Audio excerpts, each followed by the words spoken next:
Buonasera, pubblico di Porta a Porta, buonasera a Giuseppe Conte, Presidente del Movimento 5 Stelle. Allora, Presidente, nei 5 minuti abbiamo ricordato che lei domani va a Lampedusa, ma non lei ha criticato l'approccio del governo al sistema immigrazione, ma non abbiamo fatto in tempo a chiederle lei che cosa farebbe dei migranti, dove li metterebbe?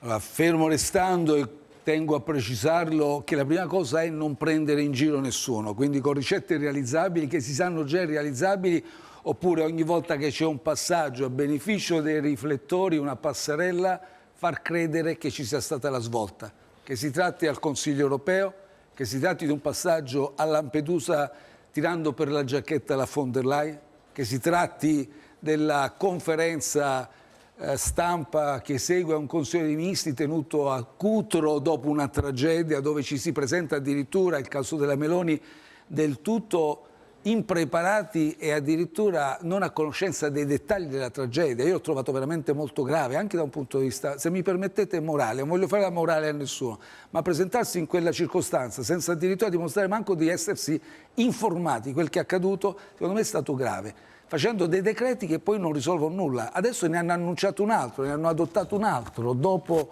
l'ultimo passaggio a Lampedusa. Non è così con questo bluff che si continua ogni volta, con questa continua illusione. Cosa si deve fare? Allora, noi siamo per una terza via, perché obiettivamente il blocco navale è realizzabile ed è una presa in giro. Ma non possiamo neppure dire oggi agli italiani, a noi stessi, agli europei, che noi siamo in condizione di offrire accoglienza indiscriminata a tutti i migranti. Questo dobbiamo dircelo tra di noi. Ma va detto anche per tutelare i loro diritti fondamentali, perché se non siamo in condizione di offrire loro un'accoglienza adeguata, perché i numeri ovviamente ci sovrastano come sta accadendo, è chiaro che anche loro si ritrovano a vivere in condizioni assolutamente non dignitose. Non solo, e ovviamente dobbiamo guardarla anche in prospettiva. Quelli che rimangono, se sono di numero ovviamente insostenibile, significa che non riusciranno mai a integrarsi nella nostra comunità. Perfetto. Il problema dell'immigrazione è collegato anche all'integrazione. Noi dobbiamo rafforzare anche percorsi di integrazione. Per quanto riguarda la gestione dei flussi, allora, la prima cosa da non fare... Arrivano 7.000 persone in 2 giorni. Lei, ma perché arrivano 7.000 persone? Se l'è chiesto perché arrivano 7.000 persone? Se l'è chiesto perché... Dopo che la nostra Presidente del Consiglio è andata 3-4 volte nel giro di 1 mese, 2 mesi in Tunisia, arrivano e continuano ad arrivare, anzi aumentano addirittura questi arrivi. Perché non ci può andare con l'arroganza con cui ci è andata la Meloni? Perché sono paesi che hanno una loro dignità, hanno situazioni economiche e sociali complicate. Se ti presenti col ricatto per cui porti dei soldi, tra l'altro soldi, somme modestissime, perché se porti 205 milioni e vuoi ricattare le persone vuoi offendere la dignità di un popolo, non funziona, non gira.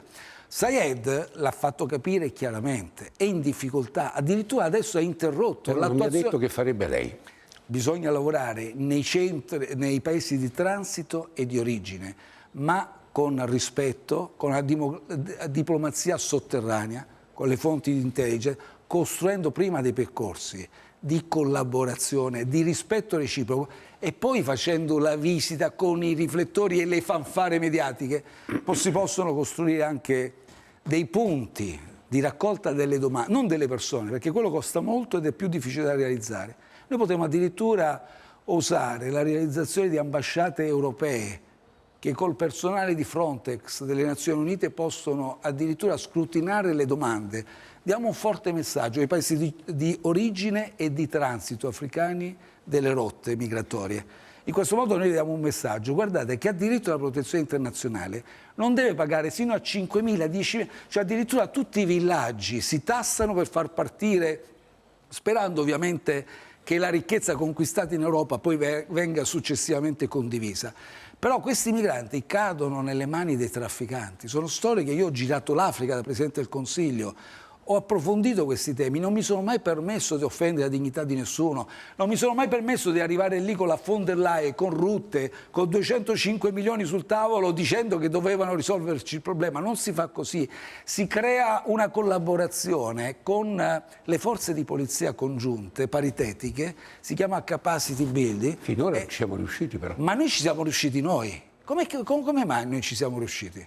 Come mai io ho sentito tante, lo dico perché, io ho sentito tante volte il premier di turno tunisino, Youssef Chayed, ma non è che l'ho detto pubblicamente mettendolo in imbarazzo, ho detto aiutaci a contenere i rimpatri, abbiamo rafforzato la collaborazione per i rimpatri, ma non mi sono messo a fare comunicazioni che l'avrebbero messo in difficoltà. Abbiamo lavorato, abbiamo mandato dei nostri uomini per fare capacity building, ma il tutto va fatto non in questo modo maldestro, non c'è neppure diplomazia in questo che viene fatto dalla nostra Presidente, pensa solo all'effetto comunicativo. Ma come ho detto prima, l'effetto comunicativo dura un giorno, efficacissima, decisionissima, vero? Tutti ammirati, decisionista, vedete quanto è forte. Dopo però c'è il vuoto della sostanza politica e a pagare il prezzo siamo noi italiani. Allora, visto che lei domani va giù a Lampedusa, alcuni migranti sono stati trasferiti in un centro di accoglienza a Porto Empedocle, dove peraltro erano tanti e non riuscivano a contenerli.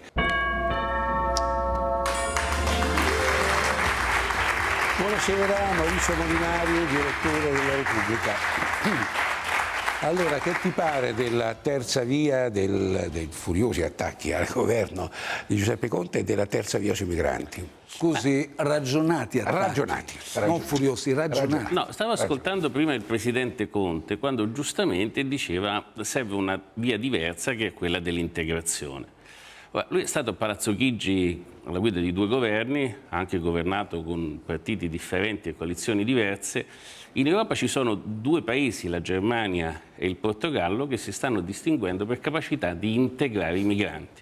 Centinaia di migliaia di siriani in Germania e adesso migliaia di africani in Portogallo. Perché in Italia partiti diversi non sono riusciti ancora ad oggi, alcuni dei quali hanno lavorato con lei, a dare al nostro Paese una politica di integrazione dei migranti per sostenere l'economia, evitare il collasso della previdenza e sostenere la natalità?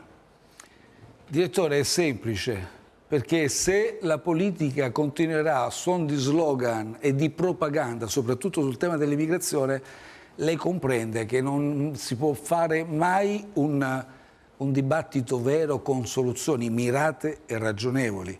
Peraltro non viene detto, ma questo governo ha aumentato i flussi per quanto riguarda i flussi migratori, perché da un lato in documenti ufficiali ha riconosciuto la necessità anche di avere manodopera ovviamente nuova, perché in alcuni settori di attività siamo in forti difficoltà. Lei ha detto un'altra questione che spesso è emersa nei documenti ufficiali.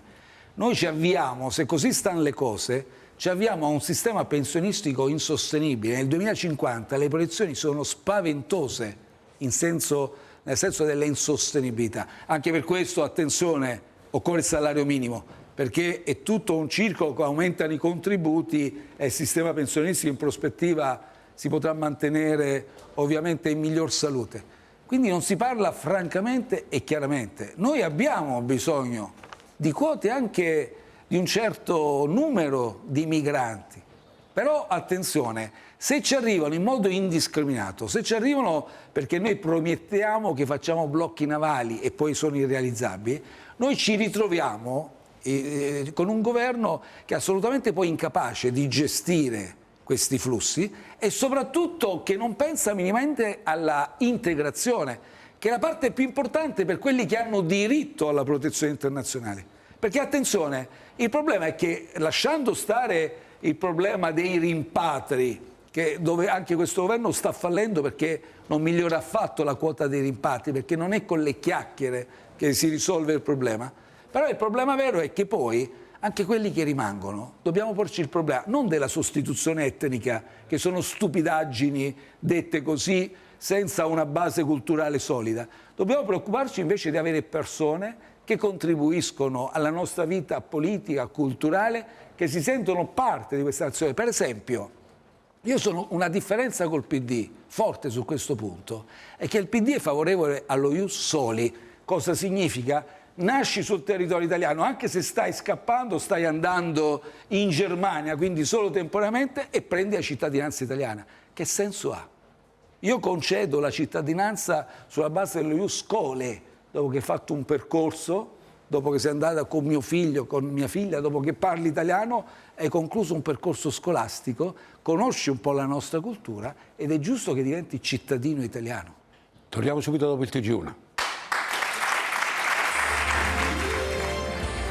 Giuseppe Conte, Presidente del Movimento 5 Stelle, con Maurizio Molinari, direttore della Repubblica, e ci ha raggiunto Antonio Noto di Noto Sondaggi. Allora, abbiamo visto Meloni e von der Leyen. Chi deve gestire il flusso in arrivo dei migranti? Solo l'Italia o anche l'Europa? Vediamo il cartello numero 1.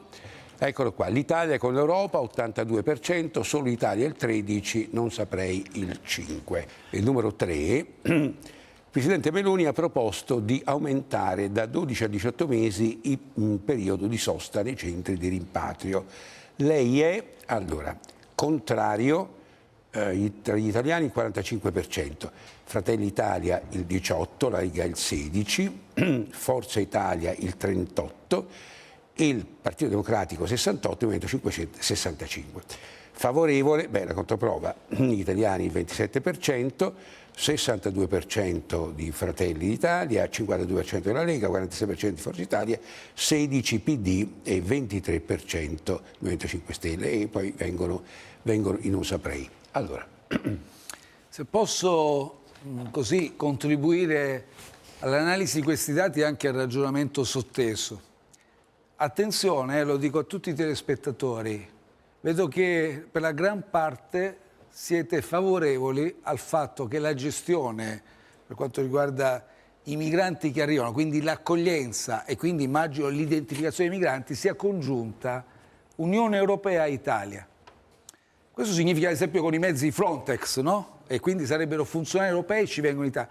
Guardate che è un commissariamento, stiamo parlando di un commissariamento. Guardate che gli aiuti economici che ci vengono per processare le richieste di prima accoglienza sono molto insidiose per il nostro Paese. A me è stato chiesto, in sostanza, lo dico perché qui forse non molti hanno la conoscenza dei dati di realtà, a me fu chiesto a un certo punto, in quel momento era la Grecia che stava subendo quello che sta subendo l'Italia, si erano fatti degli hotspot in Grecia. È chiaro che l'Unione Europea vuole creare dei meccanismi europei anche di gestione di questi hotspot. L'Unione Europea vorrebbe mettere dei soldi e vi tenete questi hotspot.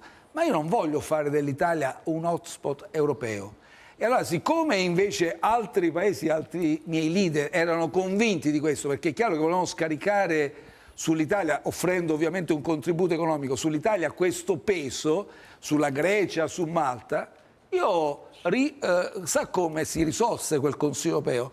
Quando dissi, guardate, se da noi ci arrivano 100.000 a 200.000 perché siamo diventati l'hotspot europeo, io non posso risolvere il problema. Perché è chiaro che al di là dell'aggravio economico su cui mi potete aiutare, una cosa è gestire 20.000, 30.000 domande, altra cosa è 100.000, 200.000. Altra cosa è anche assicurare condizioni dignitose a 100-200.000 persone. Allora lo risolsi con un modo molto semplice, siccome c'è anche la Francia che insisteva, dissi guardate, se distribuiamo questi centri lungo tutti i paesi europei che si affacciano al Mediterraneo, compreso la Francia, io ci sto. La proposta fu immediatamente ritirata. Quindi stiamo attenti a fare dell'Italia un hotspot europeo. Uno. Secondo punto, attenzione, la proposta del governo, qui ecco vedo che c'è maggiore diffidenza per quanto riguarda il prolungamento del trattenimento dei centri di permanenza per i rimpatri. Ma guardate che quella proposta non funzionerà. Hanno detto adesso, è uscita un'agenzia per cui il progetto, si prenderanno 2 mesi per formare un progetto. Andranno realizzati con costi decine e decine di milioni. La permanenza lì costa per un migrante all'incirca per vitto e alloggio 50 euro al giorno. Parliamo di 1.500 euro costa un migrante trattenuto lì. Ma il problema è che l'ha già fatto Maroni, la buonanima di Maroni nel 2011.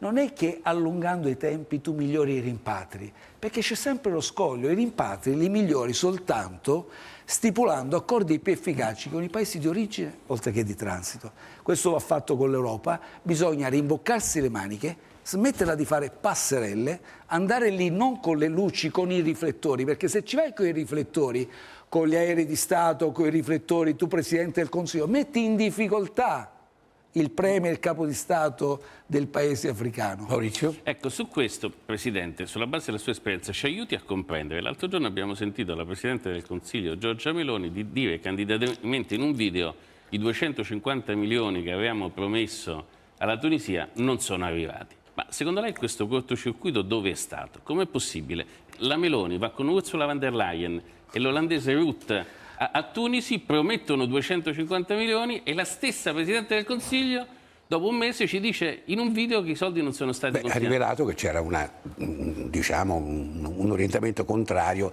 da parte dei socialisti europei, no? Borrell e tutti gli altri. E adesso lunedì c'è la riunione a Bruxelles proprio per sbloccare questa storia. E secondo lei la responsabilità è dei socialisti europei o dei tunisini che non collaborano? No, guardi, io la penso diversamente. Non è né l'una né l'altra la vera responsabilità. Allora, questa vicenda è già successa con la Turchia, con Erdogan, vi ricordate? Cosa successe in quel caso? Che con tutti i profughi siriani che premevano alle porte d'Europa, a quel punto lì si intervenne, fu la Merkel, grande capacità, ecco, parliamo di una statista, attenzione, una vera statista, poi uno può essere d'accordo o meno, ma grande capacità dimostrata in 15 anni. Gestì la questione con molto tatto, con molta accortezza, avvantaggiati da un altro aspetto. Erdogan aveva un pieno controllo del suo paese e aveva i mezzi, ovviamente, per implementare e realizzare quell'accordo. Peraltro, aggiungo, anche Erdogan si è sempre lamentato che le somme pattuite non sono mai arrivate. Ogni volta che lo incontravo si lamentava del fatto che l'Europa non avesse mantenuto Gli l'impegno. abbiamo dato 6 miliardi e mezzo. E non li abbiamo dati, è quello il problema. E si lamentava che solo una tranche era arrivata. Ma qual è il tema? È ovvio che l'Europa non dà soldi, li dà, si chiamano condizionalità. Quindi li mette sul piatto, peraltro stiamo parlando in questo caso di una somma molto modesta, che certo non offrirà nessuna svolta economica sociale alla Tunisia, però ci sono delle condizionalità e l'Europa non può rinunciare a vedere lo stato di avanzamento di quegli impegni, di quei progetti. Ora è chiaro che questo, se tu lo gestisci in modo con le fanfare mediatiche, pone in grossa difficoltà l'interlocutore tunisino, che a un certo punto è stato costretto a dire bene, io non faccio più entrare i commissari europei e ha bloccato tutto. Lei crede che ci sarà una coalizione di destra che possa escludere i socialisti dal governo europeo? Beh, io non ho la palla di vetro, quindi non so prevedere quale sarà l'esito delle competizioni elettorali europee che arriveranno e quindi se le forze, tra virgolette, conservatrici di destra avranno un ruolo o meno decisivo per la formazione della prossima Commissione. Su questo voglio dire però una cosa. Guardate, c'è un concetto che non è appaltato alla destra. Adesso è uscito un libro di Dieter Grimm, che è un grande costituzionalista tedesco, anche una grande personalità anche per quanto riguarda il pensiero giuridico, istituzionale e politico, che si intitola Sovranità, è tradotto adesso in italiano. Il concetto di sovranità è un concetto che deve appartenere a tutti, perché è fondamentale, cioè uno Stato sovrano non può non controllare il proprio territorio, se no non è sovrano. Tutti gli Stati hanno diritto a stabilire regole di ingresso, di permanenza e di transito. Quindi questa non è una pretesa assurda, è una pretesa che io condivido. Ovviamente quello che mi distingue da queste forze di destra e su cui, devo dire la verità, ho avuto non pochi contrasti con Salvini anche all'epoca del Conte 1, è che si faccia propaganda, che si crei l'illusione che oggi si parli di blocco navale come soluzione e ieri si parli di permanenza in mare di 15 giorni in più come soluzione. Perché la soluzione ieri, sa quando è venuta e perché veniva? Perché c'era il sottoscritto, non Salvini, ministro dell'Interno, il sottoscritto che mentre Salvini parlava alle telecamere lavorava con tutto il suo staff chiamandosi di fine settimana, notte, giorno, senza distinzione orario, gli omologhi europei e noi abbiamo avuto sempre la collaborazione di Francia e Germania. Non c'è stato mai opposto alla chiusura dei confini. Hanno sempre partecipato all'accordo redistributivo. Oggi invece, se ti presenti anche con ambiguità di linea politica in Europa, ti accarezzi i tuoi amici polacchi ed ungheresi e poi fai una conferenza sull'immigrazione, dai lo schiaffo a Macron, non lo inviti, ha invitato, questo lo dovete comprendere, perché se no capisco che la politica estera è un po' complicata. Però se tu fai una conferenza sull'immigrazione a Roma con la fanfara, tu devi essere al centro dei riflettori, pensi di essere il centro del mondo, fai la decisionista, ti inviti mezzo mondo, il Medio Oriente, tutti i paesi nordafricani e non solo, e tieni fuori la Francia, che ha un ruolo centrale, come pure la Germania, dopo ti chiudono le porte in faccia. Non puoi stare con due piedi in una scarpa. Maurizio. Ursula von der Leyen ebbe il voto favorevole del Parlamento europeo all'inizio del suo mandato anche grazie alla scelta dei 5 Stelle Fummo decisivi. di sostenerla, esattamente. E da allora nasce la coalizione Ursula. Se Ursula von der Leyen si dovesse ricandidare, i 5 Stelle confermerebbero il sostegno? Innanzitutto, attenzione, noi non è che sposiamo una persona e noi sposiamo un progetto politico. Fummo decisivi, lei l'ha ricordato, perché le proposte erano diverse e io contribuì all'elezione con il gruppo dei parlamentari del Movimento 5 Stelle dopo aver avuto un colloquio riservato con la von der Leyen, e quindi ci fu uno scambio in cui la von der Leyen, che conoscevo solo di nome, mi convinse sulla prospettiva europea. Nel corso di quella conversazione io ottenni la realizzazione del Green Deal europeo, della giustizia sociale, cioè ci fu un progetto politico preciso.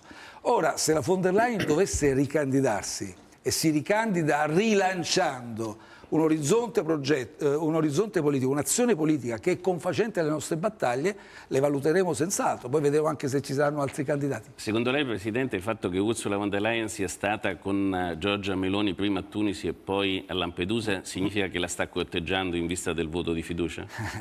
Lei sta facendo la domanda e ha già dato la risposta e vorrebbe che io confermassi la sua tesi. Però guardi, stiamo parlando del Presidente della Commissione europea. Le voglio rispondere molto francamente. Fa bene, perché se viene, cioè, probabilmente è la Meloni che, se ci voleva mettere la faccia, fermo restando che quella che ci mette è una faccia di bronzo, ce la metteva da sola. Non si porta, non tira per la giacchetta la Ursula von der Leyen presentandosi e mettendo anche in imbarazzo la Presidente della Commissione europea, che in questa fase sicuramente è andata in Romagna, va a Lampedusa. Se domani verrà richiamata per un'altra delle incapacità e inadeguatezze del governo, probabilmente ci andrà. Ma non è un pupazzo la von der Leyen, dai, non è che viene trascinata, credo che ci vada anche volentieri, insomma, no? Ci va volentieri, allora. Ma chi la invita, chi la supplica, chi la implora?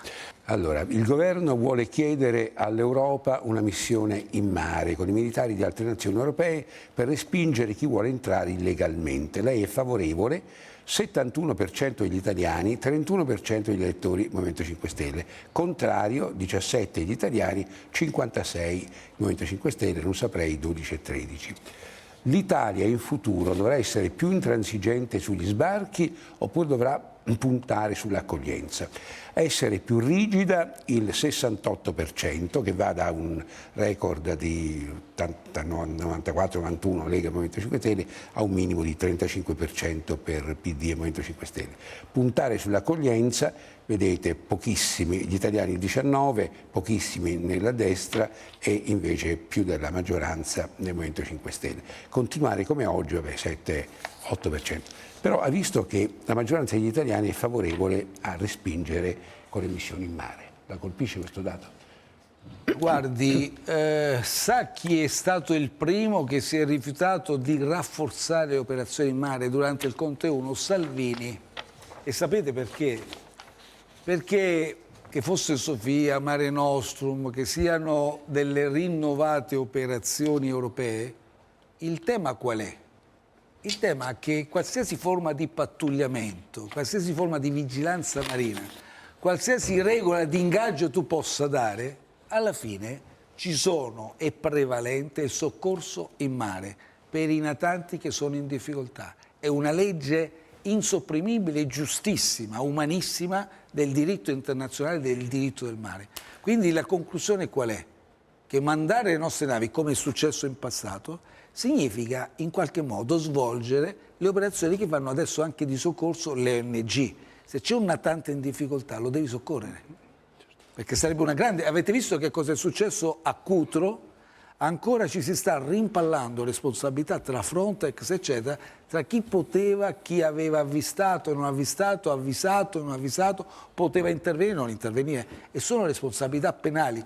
Nel 1997, vorrei ricordare a chi ha la memoria corta, una nostra nave militare, Sibilia, nell'Adriatico... Spero no, perché si oppose, cercò di fare il respingimento di una carretta albanese allora del mare. Attenzione, gli ufficiali di quella nave, i comandanti, sono stati condannati perché ci sono state delle persone che sono morte per quella... Lì però l'operazione Sofia si era fermata a metà, perché il terzo e il quarto punto prevedevano il rimpatrio e la distruzione dei barchini. Ma come lo fa lei il rimpatrio? Come lo fa lei il rimpatrio? Come lo fa lei il rimpatrio? Ritorniamo sempre al discorso di prima. I rimpatri si fanno con accordi che potenzialmente, se sono bilaterali, sono più deboli. Se sono Unione Europea con paesi di transito e di origine, sono più efficaci. Bisogna lavorare, ripeto, bisogna rimboccarsi le maniche.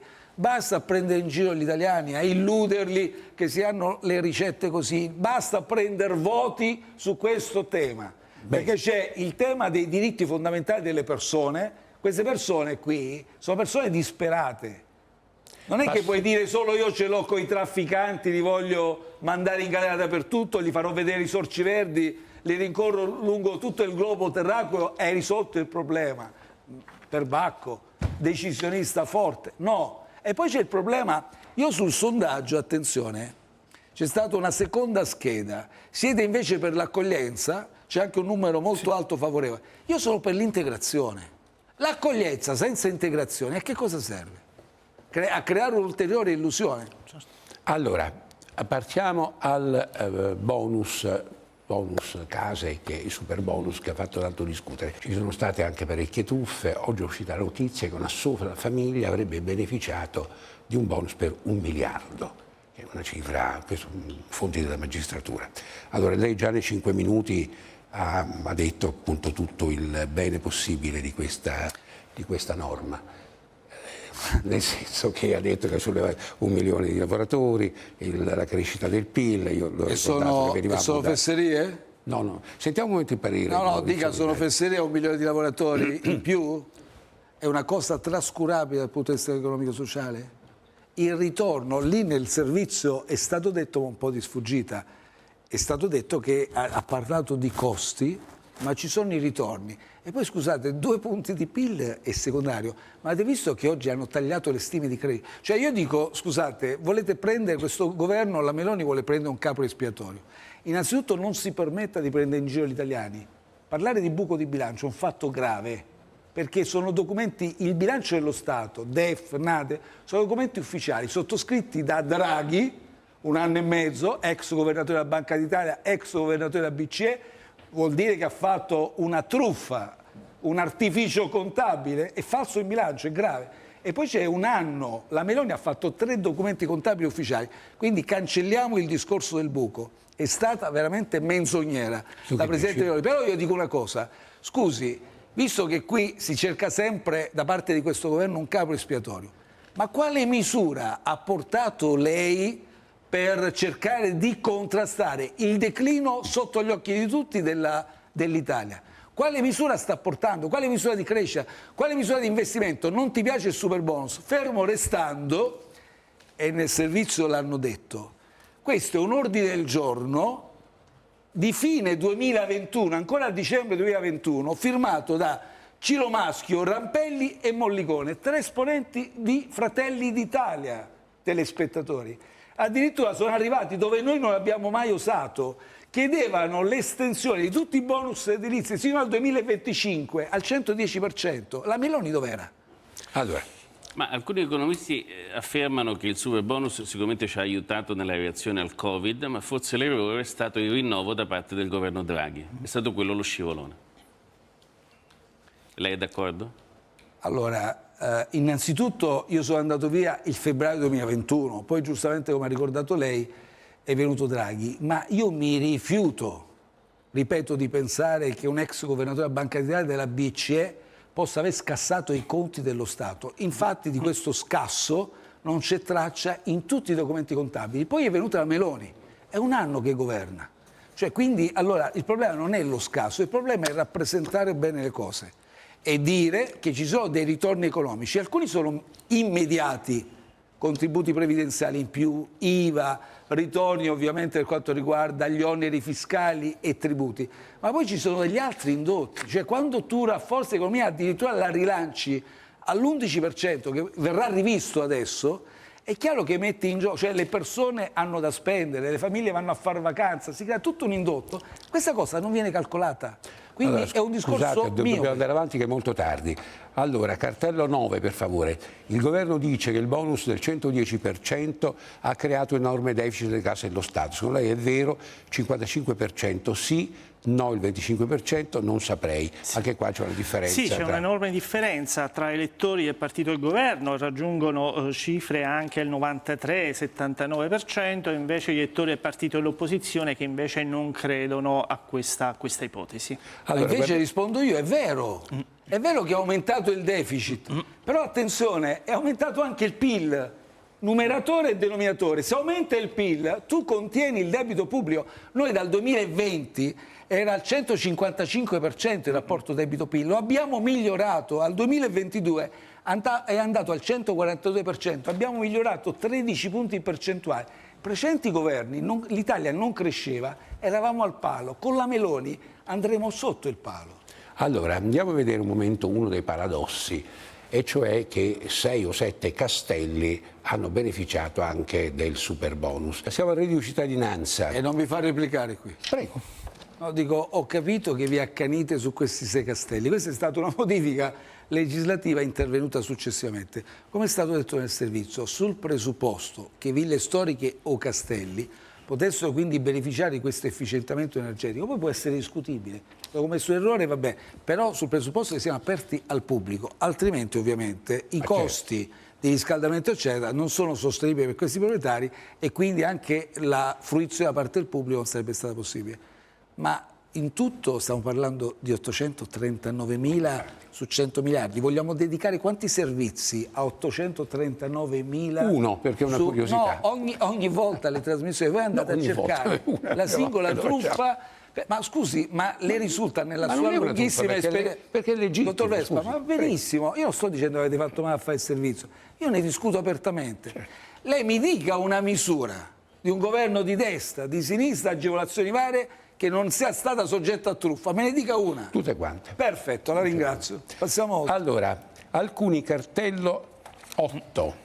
Alcuni dicono che il reddito di cittadinanza abbia demotivato le persone a cercare lavoro. Secondo lei è vero? Sì 63, no 31. Sì. Anche qua ci saranno delle differenze. Sì, c'è una differenza, ma devo dire anche un terzo dell'elettorato del PD condivide questa opinione, ovviamente non è condivisa assolutamente dall'elettorato del Movimento 5 Stelle. Però è un po' come dire che la reputazione del reddito di cittadinanza è un po' venuta a cadere anche da una controcomunicazione del governo alla quale non si è reagito. No, quindi è passato il concetto del reddito di cittadinanza che in realtà ha inciso anche diciamo, nell'aumentare la disoccupazione, però dall'altra parte non c'è stata secondo me una reazione anche dai fautori del reddito di cittadinanza per giustificare invece che questo non era vero, ammesso che non sia vero. Ci sarà questa sera. Okay. Adesso, posso? Brevemente perché è tardissimo. Velocissimi, hanno creato questa piattaforma, no scusate, cancelliamo i sorrisi. Allora, perché... aspetti, vediamo prima questo servizio della piattaforma, i corsi per l'inserimento al lavoro. Allora, brevissimamente. Velocissimamente, sono state caricate su questa piattaforma, SISL si chiama, 60.000 offerte di lavoro. A fine anno avremo 240.000 nuclei familiari privati di un sostegno, giusto? Allora soltanto il 25% avrà accesso a un'offerta di lavoro. 75.000, la maggior parte, 75% rimarranno abbandonati a se stessi. Secondo voi come campano queste persone? E poi dico, prima dicevo, un governo sovranista. Il centro CPR costa più o meno un migrante 50 euro al giorno. Invece le famiglie, ed è giustissimo perché dobbiamo tutelare i diritti fondamentali anche dei migranti, vitto, alloggio, benissimo. Alle famiglie italiane che cosa diamo? Una social card per un intero anno di 380 euro? E come campa una famiglia, una tantum con 380 euro? Fa la spesa 1 euro al giorno? Oppure voi avete visto i corsi, siete andati a intervistare queste persone che fanno i corsi, benissimo, 350 euro, ma solo per la durata del corso. Quindi allora io ricevo 350 euro per 4 mesi, dura il corso, benissimo. Vivo, devo andare in città e abito in paese, quindi le spese per andare, 350. E come campo? Se poi rientro nel 75% che non troverà il lavoro. Qual è la soluzione? Queste sono famiglie disperate.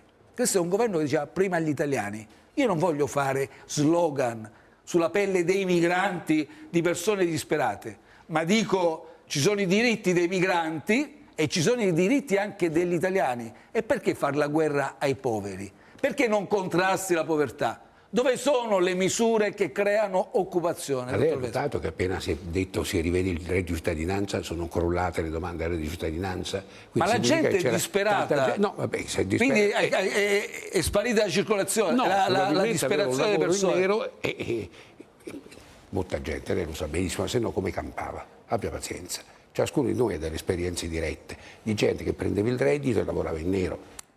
E quindi lei, allora scusi, se vogliamo parlare di sommerso, la misura che ha contrastato, e ve lo dimostreremo con le statistiche alla mano, i dati di realtà, che ha più contrastato il sommerso in Italia, sa qual è? Il super bonus. Perché il super bonus ha creato un meccanismo per cui devi certificare tutto. E anche sull'edilizia è vero, sull'edilizia sicuramente. Ah, quindi è vero? Assolutamente, Bene che me ne dà atto. Quella ha contrastato il sommerso, non allora, le politiche di questo governo. È tardissimo, le intenzioni di voto. Allora, Fratelli Italia il 27,5% e rispetto al 22 giugno, quindi questo è pre-estate, sì, mezzo punto. PD ha perso un punto e va al 19. Il Movimento 5 Stelle lo ha guadagnato e va al 17, la Lega lo ha guadagnato e va al 10,5, Forza Italia ne ha perso il 3% e va al 7%, Azione e Italia Viva sono stabili al 3%. Andiamo a vedere gli altri. Verdi Sinistra mezzo punto in più, 3%, più Europa stabile al 2%, Noi Moderati 1,5%, altri 6,5%. Totale centrodestra 46,5% ha perso 2,5 punti, totale centrosinistra 24% ha perso mezzo punto. Il dato che più salta agli occhi è il riavvicinamento tra PD e Movimento 5 Stelle. Quando fu eletto la neosegretaria c'era una differenza 22 PD, 15, anzi anche 14,5 il Movimento 5 Stelle. Adesso invece il PD è calato al 19, 5 Stelle al 17. Un istante di pubblicità e poi chiudiamo con una vignetta di Osho. Chiudiamo l'incontro con Giuseppe Conte con questa vignetta di Osho. Pure De Falco mi ha tradito. Meno male che mo arriva Richard Gere. Quello sì che è un ufficiale gentiluomo. È divertente. Beh, grazie Presidente Conte.